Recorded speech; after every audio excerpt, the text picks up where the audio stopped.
प्यारे बच्चों, आज आपका जो इंपॉर्टेंट टॉपिक होने वाला है वो आपका टॉपिक है electric field intensity due to an infinitely long straight charged wire. आप लोगों को दे रखा है एक आपको इनफाइनाइटली लॉन्ग स्ट्रेट वायर दे रखा है जो कि चार्ज्ड वायर है। उसकी वजह से आप लोगों को इलेक्ट्रिक फील्ड इंटेंसिटी निकालना है।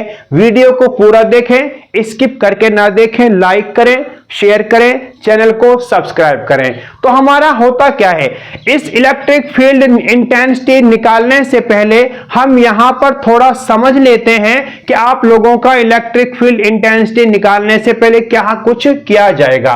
तो हम मान लेते हैं कि हमने यहां पर एक इनफाइनाइटली लॉन्ग क्या मान लिया, स्ट्रेट कंडक्टर आप लोगों का मान लिया, और ये हमारा क्या है, ये हमारा यूनिफॉर्मली चार्ज है। क्या है आप लोगों का, ये हमारा यूनिफॉर्मली चार्ज वायर आप लोगों को दे रखा है। इनफाइनाइट लॉन्ग स्ट्रेट आपका चार्ज वायर है। तो इसके अलावा अब हमने माना कि यहां पर हमारा कोई पॉइंट P दे रखा है, यहां पर हमने माना कोई पॉइंट हमारा P दे रखा है। इस P पॉइंट पर हमको इलेक्ट्रिक फील्ड इंटेंसिटी निकालनी है। तो इलेक्ट्रिक फील्ड इंटेंसिटी निकालने से पहले हम क्या करते हैं, हम यहां पर एक आर्बिट्रेरी सेंटर O मान लेते हैं। क्या मान लेते हैं, एक आर्बिट्रेरी सेंटर हमने O मान लिया, और इस सेंटर के दो इक्वल डिस्टेंस पे, इस सेंटर के इक्वल डिस्टेंस पे, दोनों साइड इक्वल डिस्टेंस पे हम यहां पर दो क्या मान लेते हैं, लाइन एलिमेंट मान लेते हैं। क्या मान लेते हैं, हम यहां पर लाइन एलिमेंट P1 और P2 हमने लाइन एलिमेंट मान लिया। अब यहां पर अगर आप लोग पहले इस P1 पॉइंट पे लाइन एलिमेंट की वजह से जब इस पर इलेक्ट्रिक फील्ड इंटेंसिटी निकालोगे तो इलेक्ट्रिक फील्ड इंटेंसिटी हमारे इधर की साइड होगी, इलेक्ट्रिक फील्ड इंटेंसिटी हमारी इधर की साइड होगी, और इसको हम मान लेते हैं इलेक्ट्रिक फील्ड इंटेंसिटी E1 हमारी हो जाएगी। अब इसी तरह आप लोग अगर इस P2 लाइन एलिमेंट की वजह से इस P पर इलेक्ट्रिक फील्ड इंटेंसिटी आप लोग निकालोगे तो हमारी उसकी डायरेक्शन भी इधर की साइड होगी। इसको हम मान लेते हैं ये आप लोगों की इलेक्ट्रिक फील्ड इंटेंसिटी E2 हमारी हो गई है, ठीक है। और इसके अलावा इस O सेंटर से इस P पॉइंट का डिस्टेंस हमने क्या माना, इसका डिस्टेंस हमने स्मॉल r माना है, ठीक है। वैसे आप लोगों ने पढ़ा है जो इलेक्ट्रिक फील्ड इंटेंसिटी आप लोग निकालते हो किसी पॉइंट चार्ज की वजह से, जो पहले हमने कराया है उसमें क्या होता है, उसमें इलेक्ट्रिक फील्ड इंटेंसिटी हम निकालते हैं। तो वो वीडियो आप लोग समझने के लिए पीछे हमारी इलेक्ट्रिक फील्ड इंटेंसिटी के ऊपर जो वीडियो हमने अपलोड की है, उस वीडियो को आप लोग वहां से जाकर देख सकते हो। तो इलेक्ट्रिक फील्ड इंटेंसिटी हम यहां पर E1 E2 निकाल चुके हैं। तो इसके अलावा आप लोगों का होगा क्या, इसके अलावा आप लोगों का इलेक्ट्रिक फील्ड इंटेंसिटी E1 और E2 हमारा क्या है, ये दोनों हमारी सेम होंगी। क्या होंगी, सेम होने के साथ में इसको हम इक्वल कंपोनेंट में तोड़ लेंगे। जो कंपोनेंट आप लोगों का किसके, P के नॉर्मल होगा, इलेक्ट्रिक फील्ड इंटेंसिटी दोनों सेम होंगी। तो ये दोनों कंपोनेंट जो हमने इसमें जो OP के क्या है, नॉर्मल हैं। तो नॉर्मल होने के साथ में ये अपोजिट डायरेक्शन में हैं, ये दोनों एक दूसरे को कैंसिल आउट कर देंगे। क्या कर देंगे, कैंसिल आउट कर देंगे। अब इसके अलावा जो इलेक्ट्रिक फील्ड इंटेंसिटी का जो कंपोनेंट होगा, जो अलोंग आपका OP होगा, अलोंग आपका जो OP होगा, उस कंपोनेंट को ऐड कर लिया जाएगा। उस कंपोनेंट को ऐड करने के साथ में हम कह सकते हैं कि जो इस P पॉइंट पर इस P1 P2 की वजह से इलेक्ट्रिक फील्ड इंटेंसिटी होगी, वो आप लोगों की रेडियल होगी। क्या होगी, इलेक्ट्रिक फील्ड इंटेंसिटी आपकी रेडियल होगी। तो रेडियल होने की वजह से इस डिस्टेंस को रेडियल डिस्टेंस के नाम से जाना जाएगा। और ये आप लोगों का जो इलेक्ट्रिक फील्ड इंटेंसिटी है इस रेडियल डिस्टेंस पे आप लोगों ने निकाली है, ये आपके डिस्टेंस के ऊपर डिपेंड करती है, ना कि पोजीशन के ऊपर डिपेंड करती हो। जो रेडियल फील्ड आपका होता है वो आपका डिस्टेंस के ऊपर डिपेंड करता है, वो पोजीशन के ऊपर डिपेंड नहीं करता है। तो हम यहां पर कह सकते हैं, हम यहां पर क्या कह सकते हैं कि जो आप लोगों की यहां पर इलेक्ट्रिक फील्ड इंटेंसिटी होगी, जो टोटल इलेक्ट्रिक फील्ड इंटेंसिटी होगी, वो किसी भी पेयर्स के लिए आपकी क्या होगी, वो इक्वल होगी। और रेडियल का मतलब क्या है कि जो आपका इक्वल डिस्टेंस होगा उस इक्वल डिस्टेंस पे आप लोगों का क्या है, इलेक्ट्रिक फील्ड इंटेंसिटी भी आप लोगों की सेम होगी और वो रेडियल इलेक्ट्रिक फील्ड इंटेंसिटी होगी। ठीक है, तो हमने यहां पर जो किया है हल्का सा हम यहां पर इसको लिख लेते हैं। हमने क्या माना, सपोज हमने यहां पर मान लिया है, suppose an infinitely long straight uniformly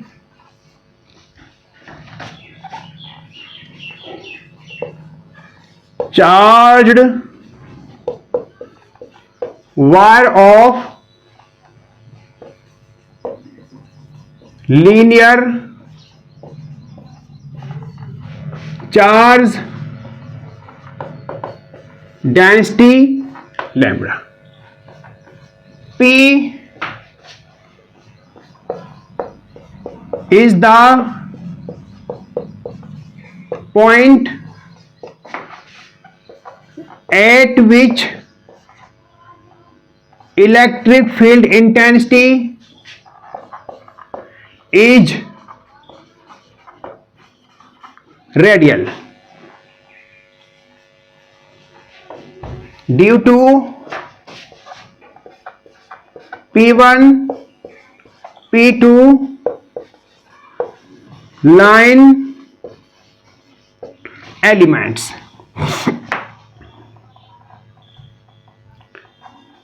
At equal distance from an arbitrary center हो। ये मैंने हल्का सा इसके बारे में लिख दिया, ठीक है। और आर हमारा क्या होगा, ये रेडियल डिस्टेंस आप लोगों का होगा। और जो इलेक्ट्रिक फील्ड इंटेंसिटी आप लोगों की होगी जो प्लेन में है, वो आप लोगों के वायर को नॉर्मली कटिंग करेगी इक्वल डिस्टेंस पे, तो इलेक्ट्रिक फील्ड इंटेंसिटी वो आपकी सेम रहेगी।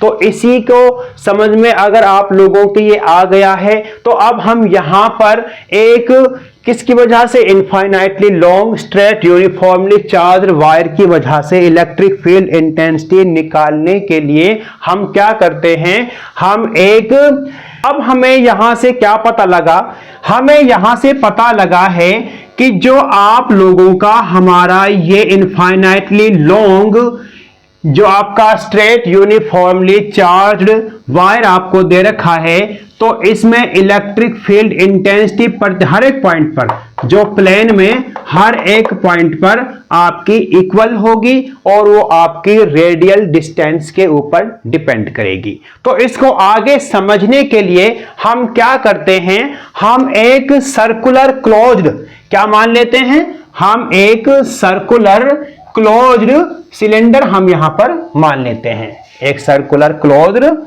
सिलेंडर हम यहां पर मान लेते हैं।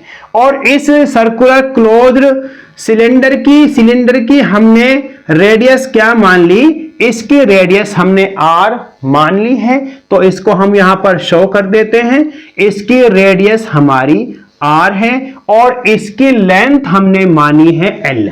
क्या मानी है हमने, इसकी लेंथ L हम लोगों ने यहां पर मान ली है, और इसके अलावा ये हमारे क्या है, लेंथ हमने मानी है L, इसके अलावा हमने एक इनफाइनाइट लॉन्ग क्या है, एक लाइन R माना है हमने, और हमने जो इसकी लेंथ L मानी है किसके साथ में, with line, with infinitely long line हमने मान ली है, इनफाइनाइटली लॉन्ग लाइन हमने मान ली, जो आप इस लाइन के ऊपर चार्ज हमारा फैला हुआ है। तो इस चार्ज को भी हम यहां पर शो कर देते हैं, क्या कर देते हैं, शो कर देते हैं। ठीक है, अब इस पर अगर हम यहां पर यहां से यहां तक डिस्टेंस हमारा सेम है, ये डिस्टेंस सेम है, ये सेम है, यहां पर सेम है, सेम डिस्टेंस हमारा दे रखा है, तो इलेक्ट्रिक फील्ड इंटेंसिटी भी हर पॉइंट पर हमारी सेम होगी, हर पॉइंट पर हमारी सेम होगी। तो हम यहां पर मान लेते हैं एक आपका स्मॉल एरिया मान लेते हैं, क्या मान लिया आप लोगों ने, एक स्मॉल एरिया हम यहां पर मान लेते हैं, और ये स्मॉल एरिया आप लोगों ने क्या माना है, ds स्मॉल एरिया आप लोगों ने यहां पर मान लिया है। तो यहां पर हमने क्या किया, यहां पर हम एक P पॉइंट मान लेते हैं, क्या मान लेते हैं, अगर हम यहां पर P पॉइंट मानेंगे, यहां से यहां तक डिस्टेंस हमारा R दे रखा है, तो यहां पर इलेक्ट्रिक फील्ड इंटेंसिटी हमारी कहां होगी, radially normally outward, radially normally outward आप लोगों की इलेक्ट्रिक फील्ड इंटेंसिटी होगी, जिसको कैपिटल E से डिनोट किया गया है। और हम यहां पर जब नॉर्मल डालेंगे इस एरिया वेक्टर के ऊपर, तो आपका जो n यूनिट वेक्टर है और इलेक्ट्रिक फील्ड इंटेंसिटी है, तो इन दोनों के बीच में जो एंगल बनेगा वो 0 डिग्री का बनेगा। वो कितने का बनेगा, 0 डिग्री का बनेगा। और आप लोगों का, क्योंकि दोनों आपकी सेम डायरेक्शन में है, तो इसको आप लोग दोबारा समझ लीजिए। तो हमने इसको एक्सप्लेन करने के लिए यहां पर एक हमने सर्कुलर क्लोज्ड सिलेंडर मान लिया, और सिलेंडर की हमारी रेडियस R है और लेंथ हमारी क्या है, L है, with long infinitely long line, किसकी, infinitely long line charge on its axis. तो चार्ज हमारे इसकी एक्सिस पर फैले हुए हैं। हमने एक ऐसी इनफाइनाइटली लॉन्ग लाइन हमने यहां पर मान ली है, और यहां पर हमने स्मॉल सरफेस एरिया माना है, तो इसको हमने यहां पर P पॉइंट माना है। तो यहां पर इलेक्ट्रिक फील्ड इंटेंसिटी की डायरेक्शन नॉर्मली आउटवर्ड होगी, और यहां पर इस पॉइंट पर, हर एक पॉइंट पर इलेक्ट्रिक फील्ड इंटेंसिटी हमारी सेम होगी। जो हमारा नॉर्मल दे रखा है और इलेक्ट्रिक फील्ड इंटेंसिटी है, दोनों हमारी सेम डायरेक्शन में है, तो दोनों के बीच में हमारा जो एंगल बनेगा वो 0 डिग्री का बनेगा। तो अब हम यहां से क्या करते हैं, यहां से हम इलेक्ट्रिक फ्लक्स आप लोगों का निकाल सकते हैं। तो इलेक्ट्रिक फ्लक्स निकालने से पहले, सबसे पहले हम इसके बारे में लिख लेते हैं। सपोज ए सर्कुलर सिलेंडर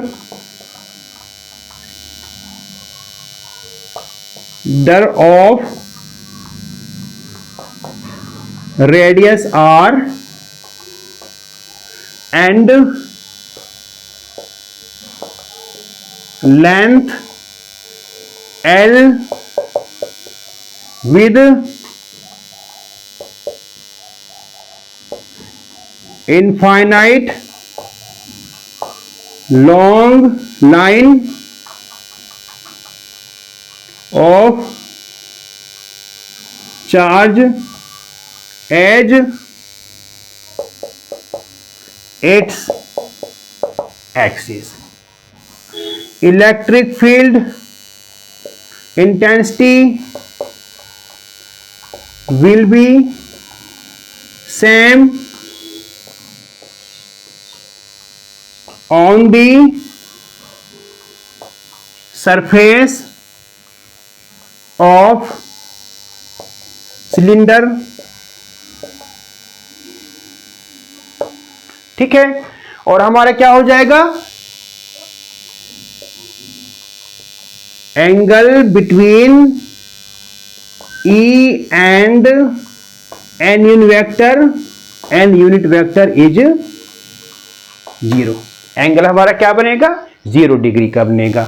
तो एंगल 0 डिग्री का बनेगा तो हमारा इलेक्ट्रिक फ्लक्स क्या होगा, electric flux will be, electric flux will be क्या होगा, बाय यूजिंग गॉसेस थ्योरम। यहां पर हम क्या करेंगे, गॉस थ्योरम इस्तेमाल करेंगे तो हमारा क्या हो जाएगा, इलेक्ट्रिक फील्ड लाइंस ओवर ए क्लोज सरफेस। तो हमारा क्या निकल के आएगा, तो यहां पर इलेक्ट्रिक फील्ड इंटेंसिटी और डीएस के बीच में हमारा हो जाएगा, इसको हम सॉल्व करेंगे तो डीएस वेक्टर हमारा किसके बराबर होता है, एन यूनिट वेक्टर इनटू में डीएस आपका हो गया। इन दोनों के बीच में क्या बन रहा है, 0 डिग्री का एंगल बन रहा है। तो क्या हो जाएगा, दोनों के बीच कॉस एंगल बनेगा। तो कॉस एंगल बनने के साथ में कॉस 0 का मान क्या होता है, 1 होता है। क्या होता है, 1 आप लोगों का होता है। तो इसको हम डायरेक्टली लिख सकते हैं। वो कैसे लिख सकते हैं, इसको हम इस तरह लिख सकते हैं, E और यहां पर आपका हो गया ds over a closed surface. अब इसको आगे हम सोल्व करेंगे, तो आगे सोल्व करेंगे तो आप लोगों का क्या हो जाएगा, इलेक्ट्रिक फील्ड इंटेंसिटी और ds का आपका इंटीग्रेशन करोगे तो s हो जाएगा, s आपका सरफेस एरिया। और आपका जो सिलेंडर दे रखा है, सिलेंडर का आपका सरफेस एरिया क्या होता है, 2 पाई आर एल होता है। क्या होता है, 2 पाई आर एल होता है। तो क्या हो गया, 2 पाई आर एल। तो हमारा क्या निकल के आया, तो हमारा इलेक्ट्रिक फ्लक्स आप लोगों का निकल के आया, इलेक्ट्रिक फील्ड इंटेंसिटी इनटू में surface area 2 pi r L. यह आप लोगों का इलेक्ट्रिक फ्लक्स निकल के आया है। तो प्यारे बच्चों, आप लोग यहां तक इसको जल्दी से नोट कर लीजिए, फिर जिसे हम इससे आगे फिर कराएंगे आप लोगों के लिए।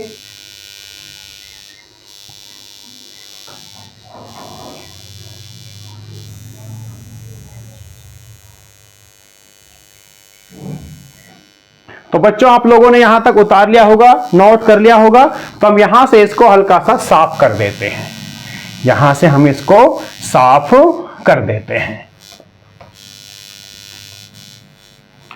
ये भी आपने नोट कर लिया होगा।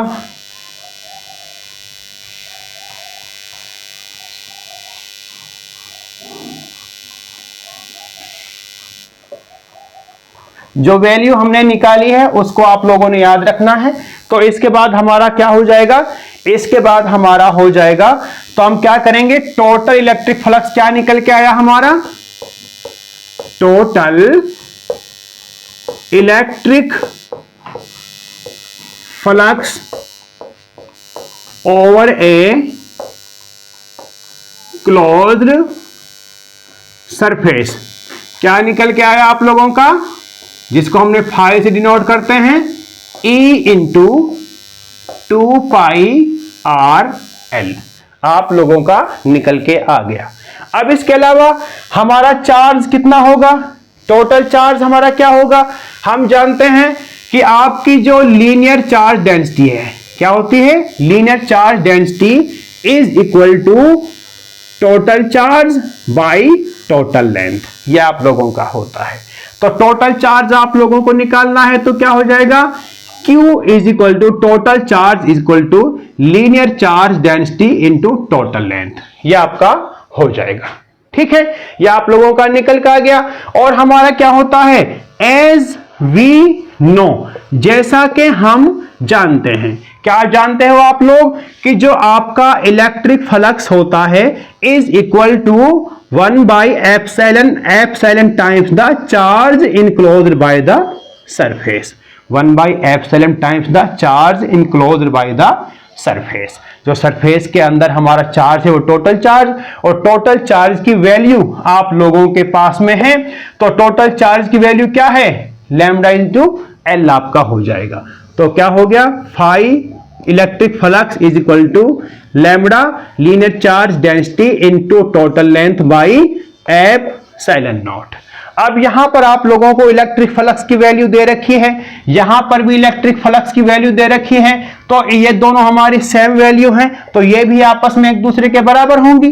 तो हमारा क्या हो जाएगा, तो हमारा क्या हो जाएगा, E into 2 pi r l is equal to lambda l by epsilon naught. L से आप लोगों का एल कैंसिल हो जाएगा। तो इलेक्ट्रिक फील्ड इंटेंसिटी जो आप लोगों को निकालनी है वो कितनी आ जाएगी, इसको हम इधर लेके पहुंच जाएंगे, तो क्या हो जाएगा, lambda by 2 pi epsilon naught divide by r. तो ये आप लोगों की इलेक्ट्रिक फील्ड इंटेंसिटी निकल के आ चुकी है। Infinitely long straight uniformly charge wire आप लोगों को दे रखा है, उसकी वजह से इलेक्ट्रिक फील्ड इंटेंसिटी आप लोगों की ये निकल के आएगी। अब यहां पर हमारा क्या है, एप्सिलॉन नॉट दे रखा है, तो इसका मतलब क्या है कि ये वायर आपका कहां रखा हुआ है, ये वायर आपका वैक्यूम के अंदर या आपका फ्री स्पेस के अंदर या एयर के अंदर रखा हुआ है। अब इसके अलावा हम यहां पर कंडीशन कर लेते हैं, क्या होता है, अगर हमारा जो लीनियर चार्ज डेंसिटी दे रखी है, अगर उसकी वैल्यू 1 है, उसकी वैल्यू 1 से ज्यादा है, सॉरी, अगर लीनियर चार्ज डेंसिटी की वैल्यू 1 से अगर ज्यादा है, तो हमारी इलेक्ट्रिक फील्ड इंटेंसिटी की वैल्यू क्या होगी, रेडियली आउटवर्ड। रेडियली क्या होगी, आउटवर्ड होगी, रेडियली नॉर्मली आउटवर्ड, आउटवर्ड आप लोगों की होगी। अगर आपसे पूछता है कि लीनियर चार्ज डेंसिटी की वैल्यू 1 से कम है, तो इलेक्ट्रिक फील्ड इंटेंसिटी की डायरेक्शन क्या होगी, हमारी रेडियली नॉर्मली इनसाइड, अंदर की तरफ आप लोगों की होगी।